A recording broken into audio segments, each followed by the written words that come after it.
Is he hungry again? You groan as the shrill sound of a baby's cry splits the air. You hadn't given him a name yet. It didn't seem appropriate.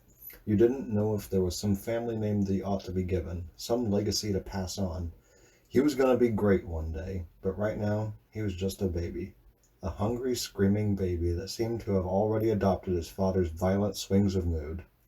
How am I supposed to know? Sadie demands, her voice shouting to be heard over his cries as she reaches down and scoops your baby into her arms. I can't feed him again. You say, pulling your shirt tighter around yourself. Seriously, my breasts are sore. He's just like his father. He bites like you wouldn't believe. You watch as Sadie rocks him back and forth in her arms, slowly lulling him back to sleep. He may have been your kid, but she was better with him than you were, especially at getting him to sleep. Maybe it was just because she seemed to have better maternal instincts, knowing the difference between his cries as to when he wanted to sleep or eat, or when he needed to have his diaper changed. You'd be lying if you said you weren't at least a little bit jealous. It was your baby, after all. Ladson will be back with more formula shortly, She says, keeping her voice soft, so as not to wake the baby. He's been gone 2 hours. You huff. Seriously, what is taking him? Seriously. Suddenly there's a knock on the door, and you stand up to get it. No, sit. I'm already up. Sadie says, and you sit back down on the couch as Sadie opens the door. Took you long. She pauses, clutching the baby in her arms as she takes a few steps backwards into the room. Sadie? You ask nervously. You lean forward and peek out the window. Outside is Ladson, with a group of about 24 other stormtroopers. Cautiously, your eyes dart back to the front door as a darkly clothed figure steps inside. Your eyes drift over his armor, up to that familiar mask, the one you never thought you would be so happy to see again. You stare through the slit in his helmet, letting a smile pull at the corners of your lips. For the first time, you can read his expression through the mask. You can see his soft smile and the tender expression in his eyes as he looks up at you. He stayed true to his word. He came back. You smile up at him, taking him in. Took you long enough. He doesn't say anything as he turns to Sadie, holding both hands out for the child. Sadie just turns to you, unsure of what to do. It's okay. You tell her quickly. It's his child. He can hold him. Sadie nervously hands the baby over, making sure to support his head as she places him in Kylo's large hands. I should give you some privacy, She says quickly, scooting around to Kylo's tall form. I'll just wait outside. Kylo waits until she is out the door before he closes it behind her. He holds his baby in one arm as he undoes the mechanism on the base of his helmet and slides it over his head, tossing it onto the couch beside you. I knew you'd come back. You say softly as you pull your knees into your chest, gazing up at him as if he had just walked out of one of your dreams. I missed you. He says quietly as he comes over to sit down beside you. You lean over the baby's head to plant a kiss on his lips. It's so familiar and so comforting, and for some reason it feels like hardly any time has passed since you kissed him last. I missed that. You say, and a smile tugs at the corners of his lips as he stares down at his child. It suddenly occurs to you that here you are, both parents that brought this little living combination of yourselves into the universe, finally together in a room for the first time since his conception. He's just like you. He has your temper and everything. Kylo smiles as he shakes his head in good humor. Have you named him yet? No, I was waiting for you to do that. You tell him. I didn't know if there was any sort of family name that you wanted to pass on. Anakin. Kylo says, and you wrinkle up your nose. Anakin? You repeat. Anakin Ren? Kylo turns to glare at you, and so you quickly close your eyes and look away. You didn't know how long he was going to be staying for, and you didn't want him to storm off. Anakin it is then, if it means that much to you. It does. Kylo says firmly. It was the name of my grandfather. He was someone of great power, to be respected and admired. That's fair. You concede. He's strong in the Force. I can feel it. He has your power coursing through him. And yours. Kylo offers, but you just shrug. But I'm no one. You tell him. But you're the great Kylo Ren. If someone from the Resistance found out you had a child, I don't know what they'd do. It's why we need to stay here. Kylo finishes. It's why you need to stay here, where it's safe, out of harm's way. I was going to say, go with you.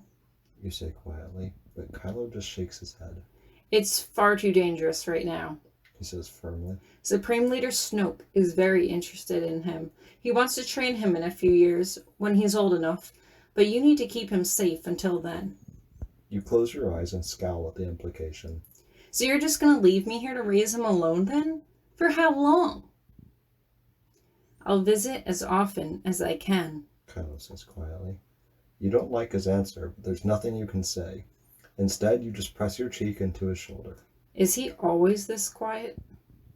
Consider yourself lucky. You mumble. He usually never shuts up. Much like you, then. Kylo says, and it's all you can do to stop yourself from slapping his arm. I'm terrible with him. You admit.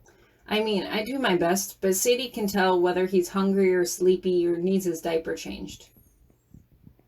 That doesn't matter. Kylo says dismissively. In a few years, you will teach him how to read, how to write, how to speak. He'll inherit your gift with languages. You'll teach him how to fight, and when it comes time, I will train him how to use the Force. It can't be that simple. You tell him. Wait a few years, then we'll all just ride off into the sunset together to be one big happy family? He shakes his head.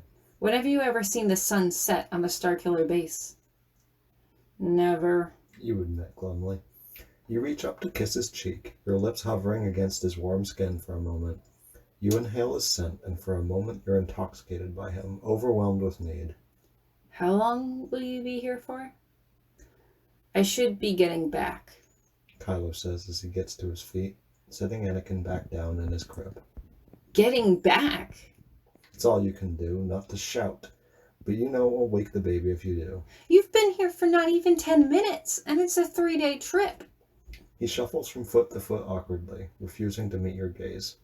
We were returning from somewhere else in the galaxy. He says stiffly. I decided to make an unscheduled stop, but if anyone realizes, you can spend the night. You say firmly. At least one night. I haven't seen you in about a year, and I gave birth to your child.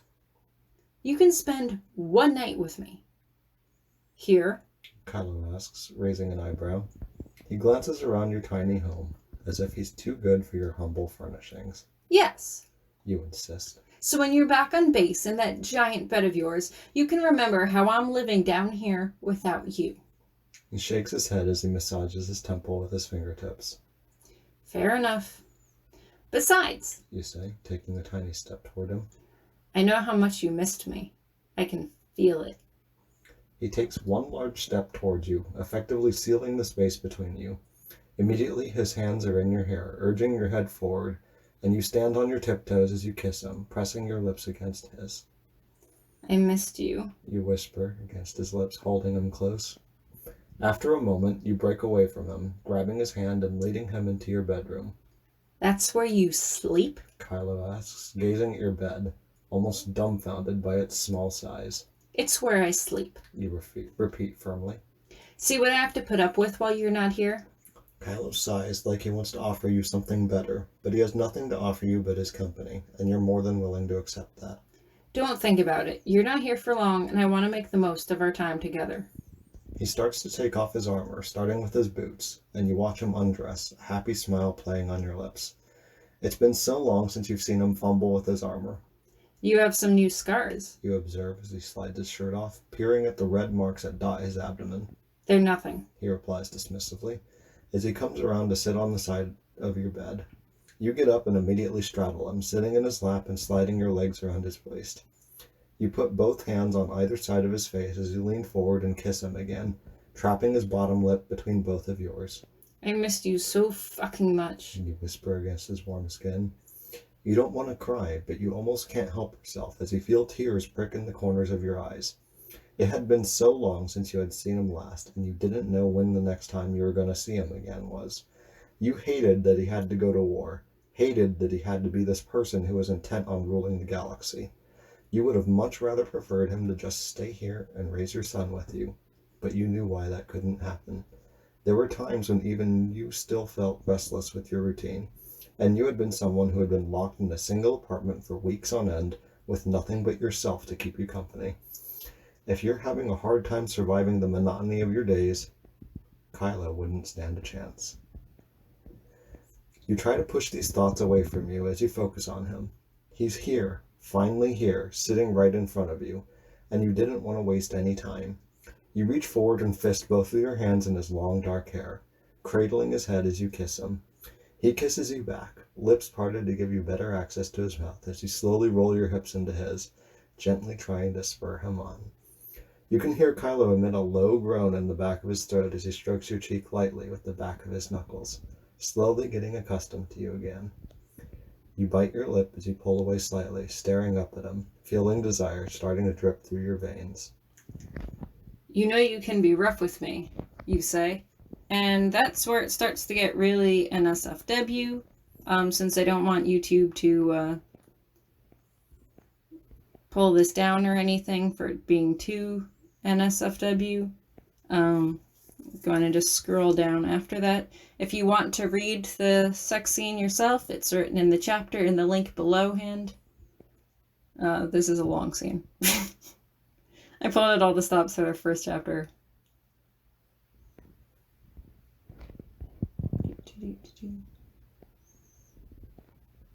It had been over a year since you had felt him last, and you couldn't deny that you missed being with him. Okay. You can tell Kylo isn't unaffected either, as he lays his cheek against your shoulder, skimming the soft skin of your neck with his lips in a tender gesture without really kissing you. I missed you, he murmurs, both of his hands wrapping firmly around your waist to hold you close to him. I wish I could take you back with me today. Oh wait, sorry, it got really NSFW again. It's a really long chapter, and it's a really dirty chapter. I'd say sorry, but most of the people really like that about this chapter. So, sorry, not sorry. Okay, I think we're good.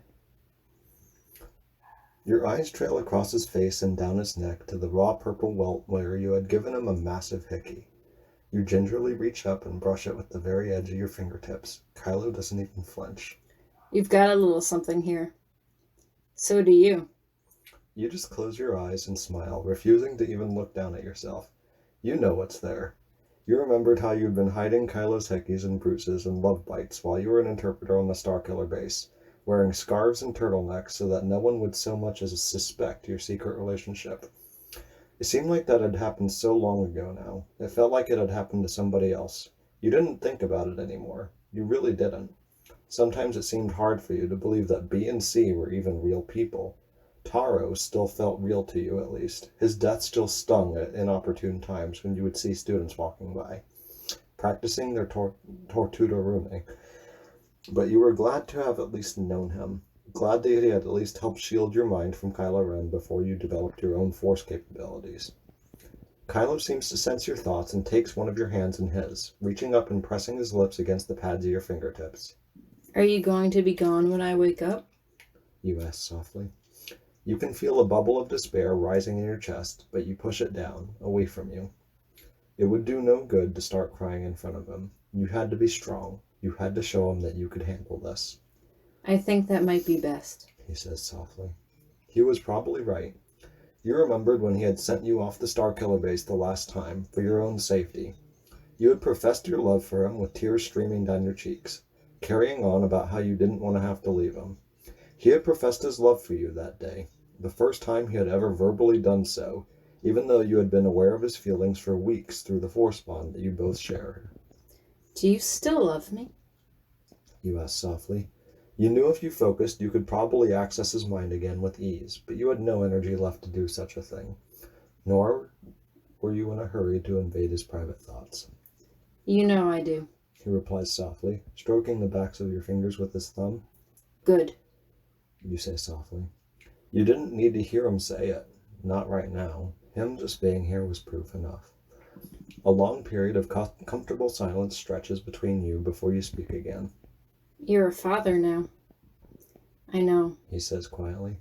Kylo Ren had never told you about his father, or his mother, or his family, or anything about his past at all. The fact that he even knew his grandfather was news to you, and you couldn't help but wonder what else you didn't know about him.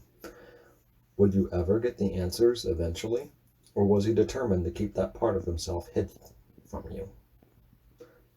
You can hear the front door open and close, and Kylo sits up immediately, but you put your hand flat against his chest and push him back down. Listen! You yell. You both pause stiffly for a moment, your positions awkward and tense as you listen. Just me. He calls back. Don't mind me. I'm just guarding the door, watching the baby. Thanks. You call back. You turn back to face Kylo, who relaxes a little bit. He sleeps here, with me. Kylo's eyes flash and your tongue fumbles in your mouth as you make an effort to correct yourself.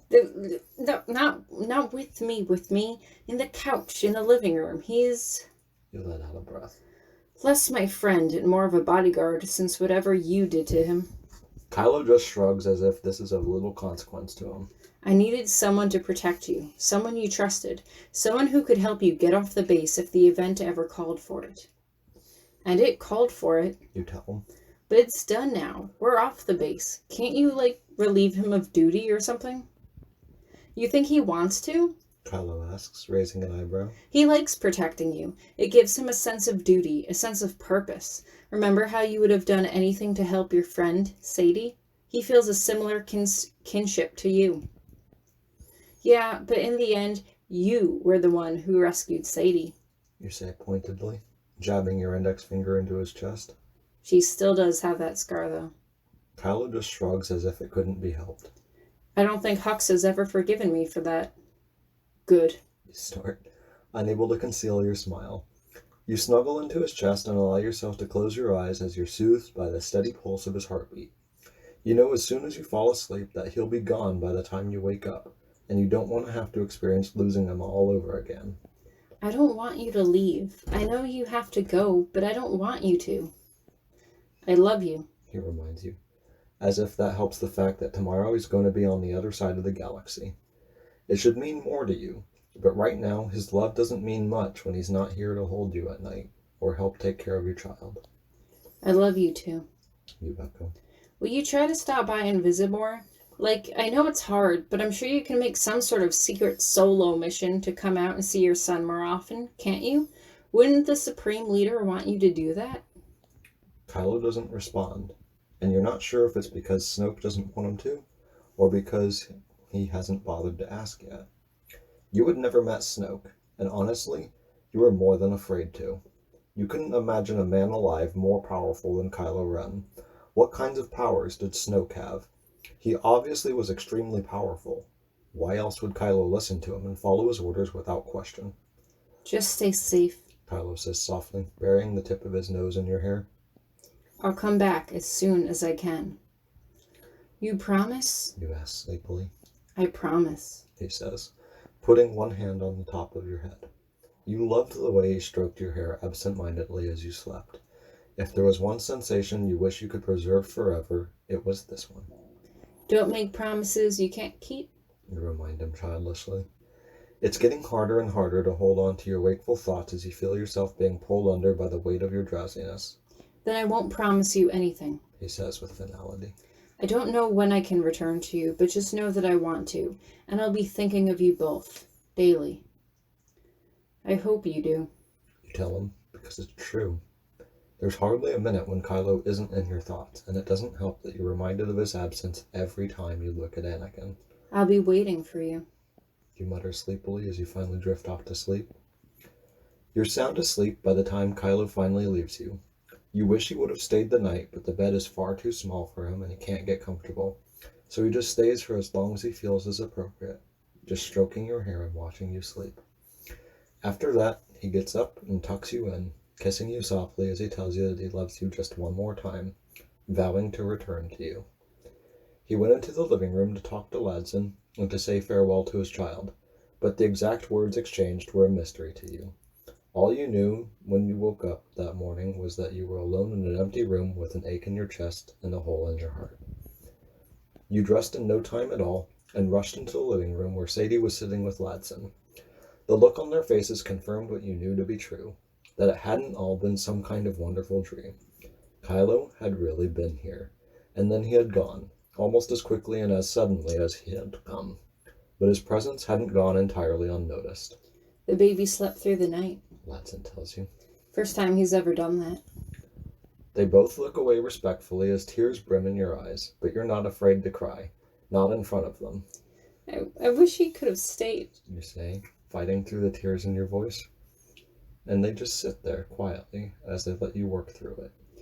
Anyway, he gave me a name for him. A name? Sadie asks. What is it? Anakin.